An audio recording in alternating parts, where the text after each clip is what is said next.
from the field. The 2 shots were threes. Durant, 4-3 for the Thunder. Just under 5 remaining in the first quarter. Durant again. After the game. Durant battling, gets it out. Westbrook fires, and the last 2. Thunder's had some wide open looks as Mavericks, when he was a free agent a couple of years ago, and looked like he was going to sign with that team. Adams that time didn't get help from the rest of his team. Durant over Iguodala. Durant. Ibaka. Yes. A 15-4 run. Durant to the bucket. To Portland, they waived him, signed by Golden State, and he's been an excellent pickup coming off the bench. Durant, the other night in Oklahoma City, has come on strong here. Durant with a quick shot. Durant, yes. The lead is down to 4. Just uses that 6'11" frame to shoot over Klay Thomas here in Game 7.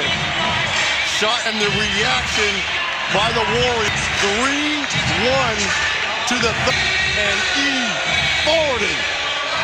NBA Finals, where once again they'll meet up, as in LeBron this time around has the full. You know, it hurts losing. It hurts losing, especially being up 3-1. But you know, games 3 and 4, you know, they missed the shots that they hit game 6 and 7, and you know, that was our plan. I mean, they beat us from the 3-point line the last 2 games. We beat them everywhere else. They beat us from the 3-point line. That was a series. So, Kevin, you know, the loss is still fresh, but you kind of have an unknown future coming over the next month. How do you kind of expect that to play out, and when you'll start thinking about it? I mean, we just lost like 30 minutes ago, so I haven't even thought about it. I'm just, you know, embracing my teammates, you know, and just reflecting on the season.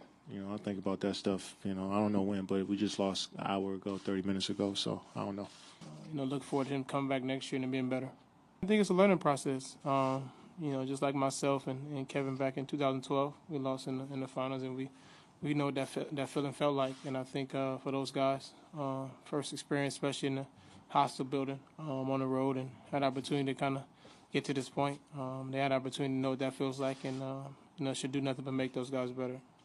Well, I'm not. Listen, I'm not ripping him for leaving. First of all, I'm ripping him for the team that he went to. You're going to the team that beat you when you were 48 minutes away on 3 separate occasions from beating them yourself. It's not that he's leaving Oklahoma City. It's the team that he's going to. Nerves from no, not nerves. I mean, you know, Kevin is a guy that obviously, you know, myself and including other guys who all want back here with Oklahoma City Thunder, but at the same time, you know, he has to make a decision that's best for him and what best fits him. But you know, Kevin's, like I said, I always said before, like a brother to me. So regardless of what happens, we're always going to be friends, and everything's going to, you know, work out. So.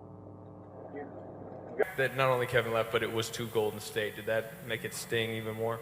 Sting for who? You? Man, listen. I understand free agency. I understand, you know, having an opportunity to go where we need to go. But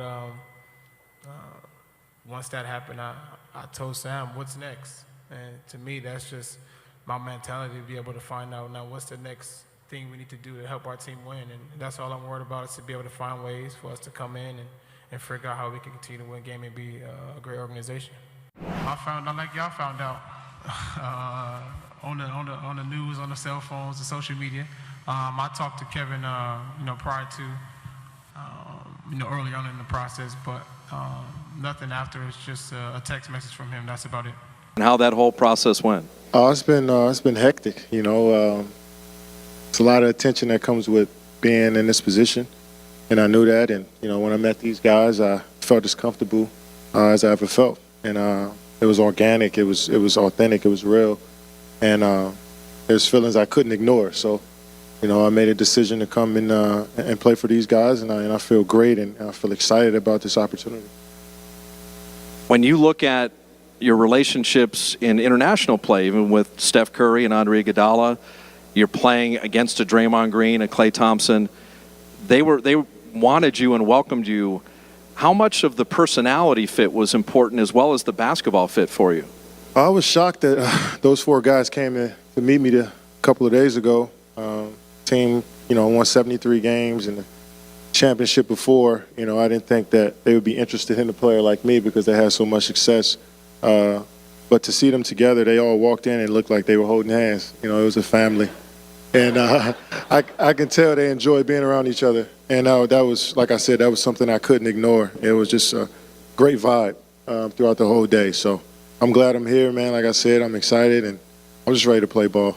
You had a chance to talk to Russell Westbrook yet? And also, what could you say about where that relationship truly was at the end of your tenure there? Yeah, I talked to him. Obviously, it was tough. We were teammates for so long and had a lot of great memories. And, I'm sure he wasn't happy about the decision, but he respected it as my friend. And the relationship was great. We had great years, man. It's something that you'll never take away from us. But like I said, I wanted a new chapter in my life. I felt like it was time for it, and I made this decision. And like I couldn't consider totally everybody's feelings at this point because it'd be hard to. So I just tried to focus on me, but also realize the relationships that I had. I still wanted those to be. I'm sure they won't be the same, but I still wanted to go out there and leave with some class and some dignity, and But hopefully I did. Hopefully he understands, and I'm sure we'll talk again. This is number 35, Kevin Durant.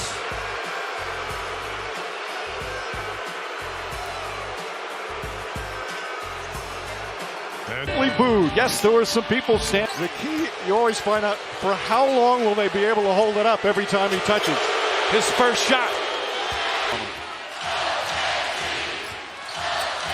Westbrook, that pull-up jumper.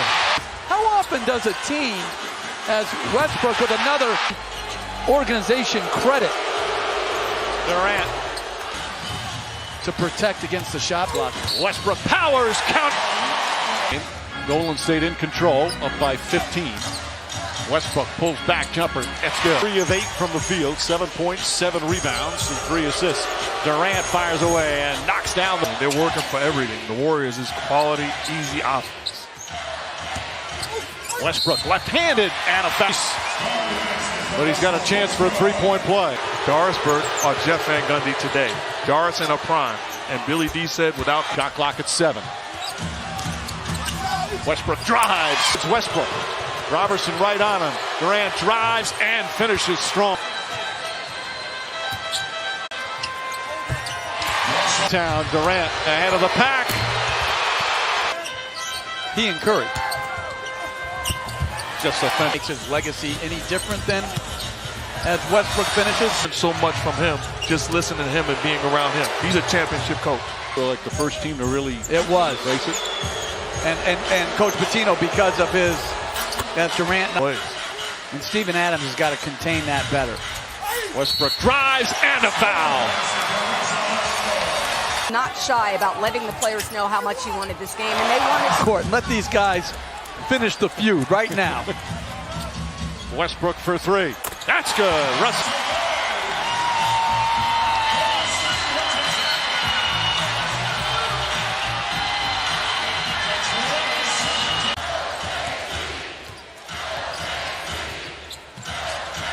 Westbrook knocks it down, a 3-point. Those are the right plays. The difference is you don't have shooters stepping in the shots.